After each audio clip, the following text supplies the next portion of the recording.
We frequently do, as part of Trey McIntyre project, open rehearsals, call them behind the scenes, and get my guts up and choreograph in front of a group of people. And there was one particular one that I made this summer while we were at White Oak, and we're having a residency with a large group of people. And I don't know, something about the timing of it. I was having a really hard time myself in my personal life, and because, I guess generally with those behind the scenes, I tend to just grab whatever. I just grab a piece of music walking into the room and just go on instinct and don't really prepare. So what really came out of that was a reflection of just what I was feeling and going through myself. And I liked it. I liked the outcome. I liked the piece. And so I kind of just kept it in my back pocket. And then as we toured throughout the first half of the year, whenever there might be a few hours in some city where we really didn't have anything to do, we'd just kind of pull it back out and keep working on it. And I think in some ways the piece is kind of a diary, and I think for me will be sort of a record of this period in my life. And so I think it was just nice happenstance that when this opportunity came to need to create a piece for the program, I was able to revisit and expand upon it and finish it up. Making a work like this that's so, I guess autobiographical is the right word, even though every piece is at some level. But in some ways I feel like walking into rehearsal, I would experience something and process it, experience something and process it every day. And I think that's probably eventually going to feel like a really vulnerable thing that I just did. I think, but I'm kind of just pretending like that's not happening right now and just doing it and letting the work come out how it is, and kind of letting the pieces fall away afterward. I think people were always kind of fascinated with how I come up with music and where that comes from. And so people were always suggesting music to me. I don't like a lot of it. I have very particular interests in music, and certain things inspire me, and not a lot of them do.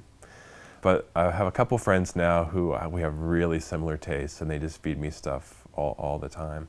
And it's always something exciting and something I want to work with. So this music in particular just came from a friend. It's something that he had just sent me a few days previous, and when I heard it, I thought, yeah, it just sounded really interesting to me. So it was just kind of random that that's the piece that I grabbed walking into the studio that day, and just seemed to be the perfect thing. I mean, I didn't really know much about the cinematic orchestra before this, and in fact, he just sent me a video. It was a live performance. It wasn't a recording.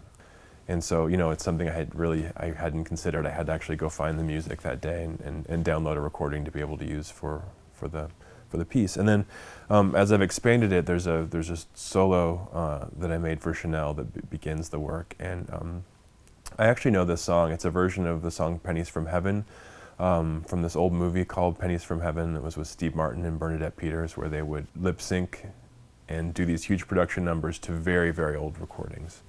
And I saw it when I was a little kid, and it was a very adult movie, but for some reason it really stuck with me. And the things that are not congruent in the movie, the big, happy, sparkly production numbers that are juxtaposed against very sad Depression-era life and story, those things really touched me back then. And so it's music that I know, I know the soundtrack from that movie really well. It's in my head a lot.